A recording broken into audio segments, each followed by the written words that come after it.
Yes, people, welcome back to Subbed Off Early. Myself, Tez, aka the Gaffer Tez. And myself, George, aka Coach Carter. Yes, George. All right, so this is Coach's Corner. This is where we talk about everything that involves the grassroots, academy, everything to do football, basically, in the coaching and scouting sector. So today, we're going to switch it up a little bit. So, George, I've got a question. Yeah. Why do you love coaching? Oh, wow. Why do you love coaching football? Grassroots football. Well, listen, number one, I love football. Yep. So that's number one. Grew up playing football. When I got into a position where, like I said, I could see that my strengths could affect the next generation, that's when I started coaching early. Like I told you, I remember our grassroots segment, I told you how I got into coaching, how that happened. If you guys want to look over the old episode, you guys can see that. But yeah, for me, it's just centered around the players, like the joy on the players, the success the players get, and success in different ways. Like I've had kids where they haven't had too much success on the pitch, but off the pitch they're flying at school. Like their parents will come up to me and told me their confidence is up, and obviously I promote self-confidence, so they're doing it for themselves, and the discipline I hear that gets put into them, not just on the football pitch, off the football pitch. Like this is the stuff that I enjoy in terms of coaching wise. Making a difference. Making a difference. But not only on the pitch. People love to coach, but once I've blown my whistle and the end of the session's done, that's it. Yeah. Like for me, I want to hear from parents more than what's going on. Like even if a parent tells me, "Oh, the guy's not picking it up in school, or he's not got the right attitude and stuff like that," I have a word with that player. Yeah. And that player then kind of like, okay, coach, I get what you're saying, has that respect and discipline where it's like, I see where you're coming from. And like you said, just having an impact on lives in general. Like I think that was one of my skills growing up. And then mixing it up with football, it was just going hand in hand. Yeah. Like coaching wise, learning as well. I always love to study the subject of football because I do think it's a subject at all levels. You have to study in terms of, like even me through experience, learning about different kids, different backgrounds. The way when I started coaching, I used to speak to everyone one way, and why are you not understanding the way I'm speaking to you? Yeah, but I'm not from that background, or I don't receive it like that.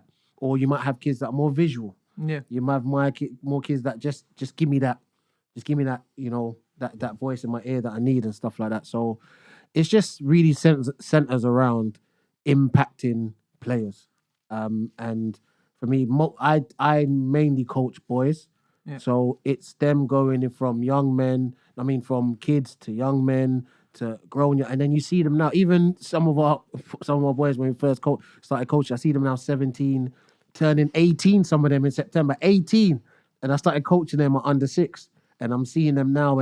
But the same respect they've always had for me, then they have respect for everybody else. So when I look at them and they're speaking amongst themselves, or they're speaking to other adults, and they're coming with that respect, it's just like that came from that football foundation as well. As much as it obviously comes mostly from home, where you're brought up.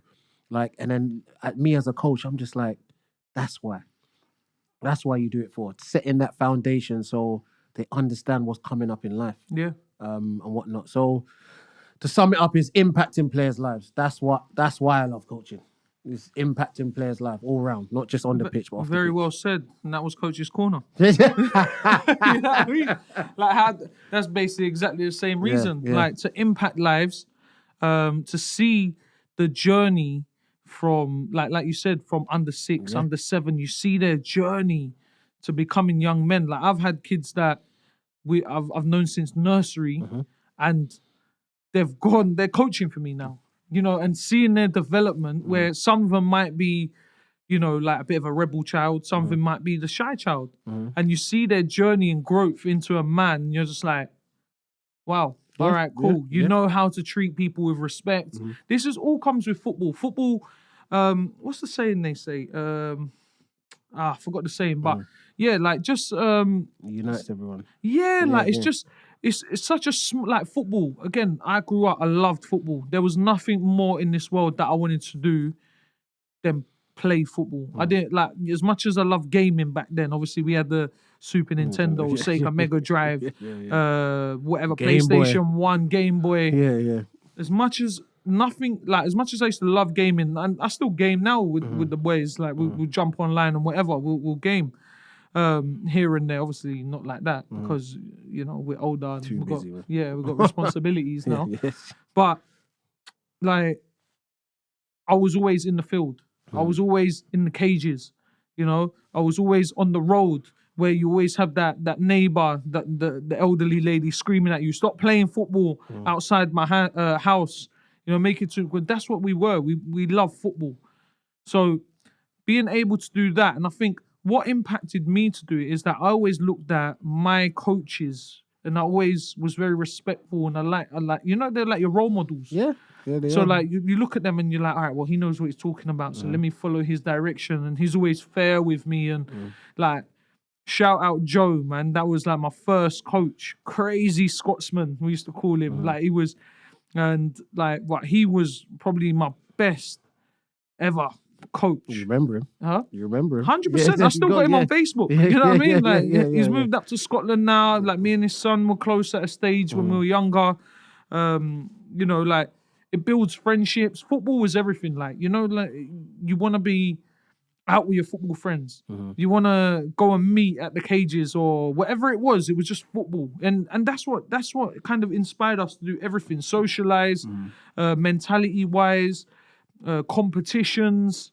Like, it just taught you a lesson, and you just loved it. When you love something, and I knew I always wanted to be a football coach from a young age. I didn't care about anything else. I didn't do great in school. I was okay, but I didn't care. I just wanted to play football. And then when it got to a stage of like 15, 16 years old, like, even my friends can vouch for this, I was one of the coldest when I was young. And it got to 15, 16, and like, life takes you down a different. And again, Joe wasn't around now. Team was folded, certain other clubs and whatever. And I was like, I'm not gonna make it anymore. Distractions. Yeah, like, I was just like, whatever, man, I'm not making it. So other stuff kicked in, and then so I just thought, what am I gonna do for college? And then I thought, I'm just gonna go. Like, how about I want to own my own football academy one day? Like, I want to have my own club and my own academy, and so that's how I kind of got into it. And I always knew I was going to be involved in football some way or the other. And I had to play massive catch up to a lot of people when I did it as well, because I started late. Because from, let's say, college, that's where I ruptured my ACL, and then I dropped out of college the second year. I'd done my first year, got my badges and whatever, and then the second year I dropped out, went straight into work. So for about about 4 years, I wasn't even in football like that. I was watching it. I was always an Arsenal fan, but I was just never in it like that. And then when I finally got into it, I was like, oh my God. Like, and then, like, I started meeting all these people that I used to play football with, and they were in like professional teams and academies, and they're like, Tez, what, you're doing football now? I was like, yeah. So, but when I got into it, I never forget, it was like, I done it. I was like, this is sick.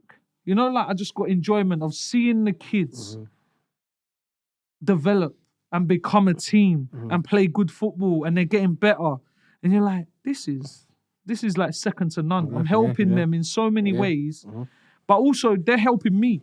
Like, if that makes sense. I was just going to go on to that point in terms of coaching, like you just said, is not only helping them, but it's allowed us to develop as human beings as well. In terms of, guess what? We have a responsibility for these players. So we got to turn up on sessions on time. We have to plan this. We have to be disciplined. We have to set the example. It gives you a sense of, do you get what I mean? Like, that sort of like, okay, like, these kids in their mind, they haven't said it, but they're kind of putting us on a pedestal in terms of, we're following what you're trying to set here. You're the leader here. Yeah. And being a leader is a whole different responsibility, because you now have to show them the best way possible. It's not the perfect way, but you've got to show them the best way possible so they can pass it down to the next generation too. Because once again, we're coaching the next coaches as well. We are coaching the next generation of coaches and whatnot. So for me, it's not only us helping them, for me, a lot of my players over the last 20 years have helped me immensely. They've taught me the best lessons I could ever learn in life. Like my players, don't matter if they're under 9s, under 16s. I've coached under 19 girls teams and whatnot. They have taught me a lot. And it's not just about whether we lose or we win or whatever. How do you come back from defeat? How do you learn from this situation? You know you made this mistake here. You can't go back and rectify it. But how are you going to do it next time and stuff? Just all these little challenges that they give you. Yeah. And whatnot. Because So, you know it makes you do a lot, like self-assess. yeah. You know what I mean? Like you self-assess yourself more. Before when like if I weren't doing football and I was doing something and I did something wrong and someone would tell me, I'm like, whatever, man, who you talking to? You know, yeah. I don't care about your opinion. And now it's just like sometimes you're just like, maybe I didn't do the right thing in this situation. Like, and obviously it comes with experience. We've been doing this a long time now. Yeah. Like, you know, it's been over a decade. Yeah. So And even me, Tez, when we do, you know, we both do our end of year like ceremonies and stuff that's like one of the best times. For me, Tez, that's what I always tell you when you ask me when we doing it. As soon as we do that, I'm off. There's no football whatsoever because it gives me time to reflect on the season and whatnot and gather my thoughts together in terms of how am I going to improve for next season. It's all good me telling my players, you need to do this, and this. Yeah.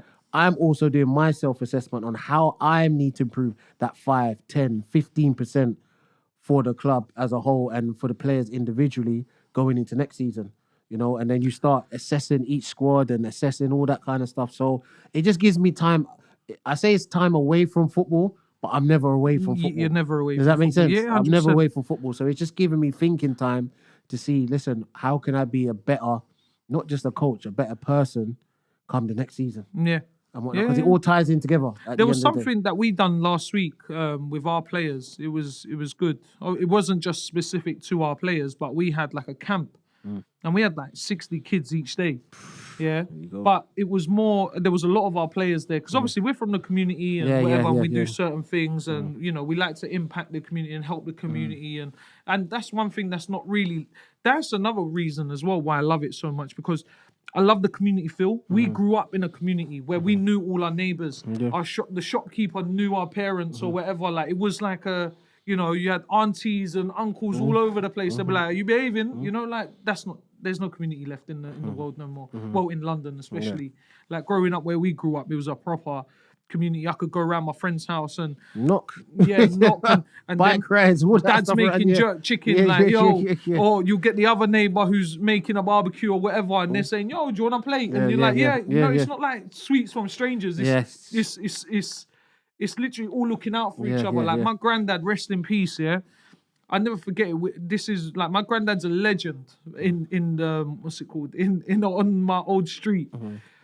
The ice cream man would come. He'll grab every single person you know that was one. out. Obviously, ice That cream one. was cheap. It was £1. Yeah, 99 flake was actually 99 with sauce. Yeah, with anything you want. Sprinkles, sauce.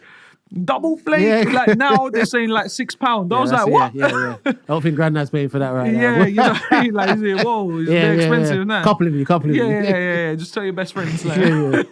But back then it was like he would get everyone, like anyone that was playing football, whatever, even if they weren't, and they were just out on the street in our blocks, like just playing football, whatever. They would just be like, yeah, come, like everyone get it. So it was just one of them things, man. So. Like I said, with the camp, it was just nice to see them because they thought it was going to be like, you know, Tez is going to be, training. Run from here to here. It was nice for me to see because the older ones, we had under 16s there all the way to like year 7s and we had year 6s there as well, some year 6s. But it was more of a secondary school camp. But then you see them interacting and I was like, oh my God, this is what it was like when we were younger. You know, like the little baller who's in year 6. And then, the under 16s going, who's this little kid? Like, we're picking him first.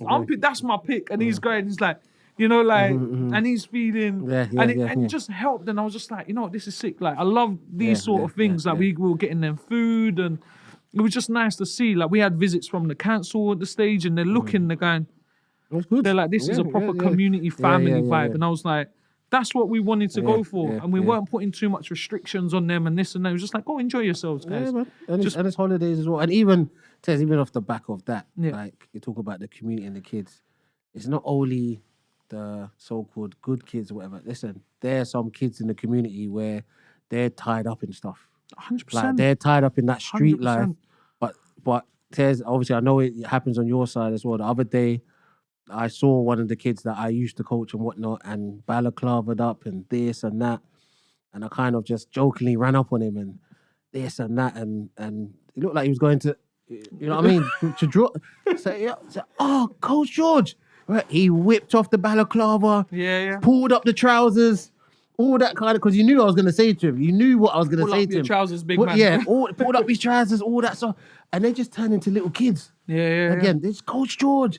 I ain't seen you in long. That's the respect. But this is what I'm saying about when you set that foundation. Like, don't get it twisted, Tez. Like on the football pitch, them same kids probably like, oh, Coach George is chatting rubbish. Man. Getting on my nerves. But when they leave the program or whatever it is, whenever they get to that age where they have to leave the program or whatever, they take that foundation and they have that respect for you. So when I see that sort of like that sort of response and whatnot, like I didn't even have to say anything, Tez. Like he just took everything off.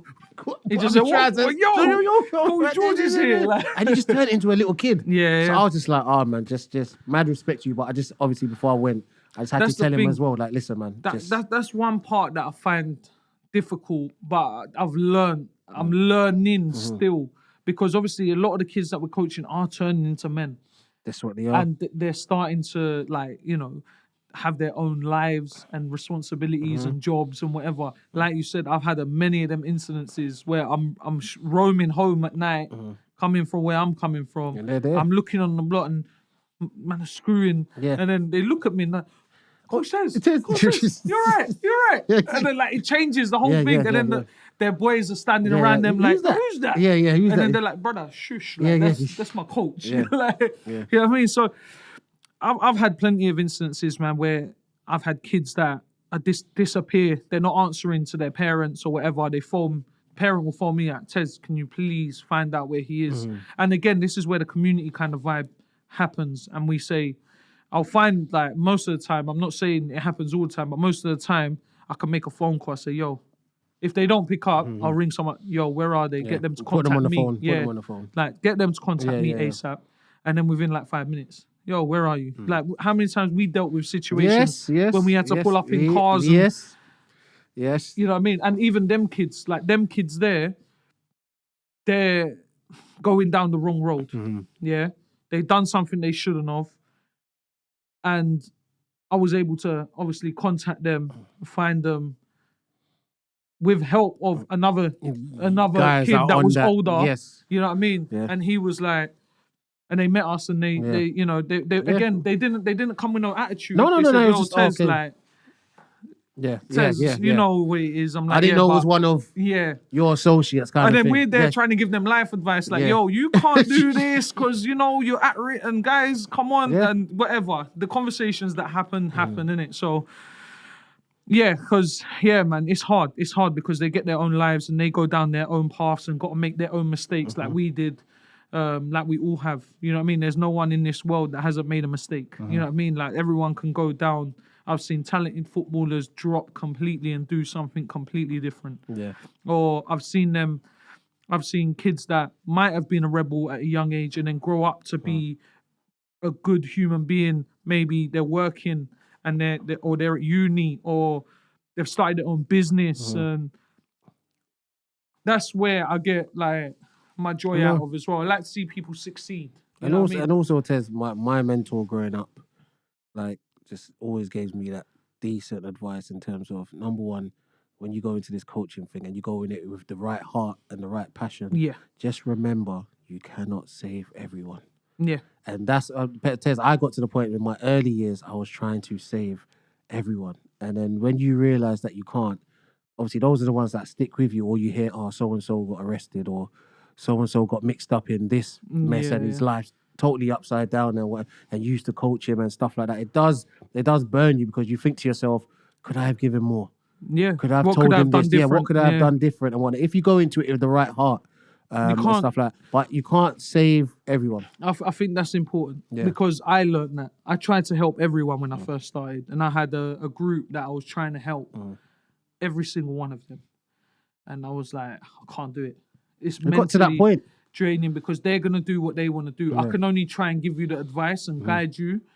And you know, I've done mistakes in my life that I'm not proud of. I've done too. You know what I mean? So I'm gonna tell you, yo, this is my experience, guys. This is what I had to, and these were the consequences of my experience here.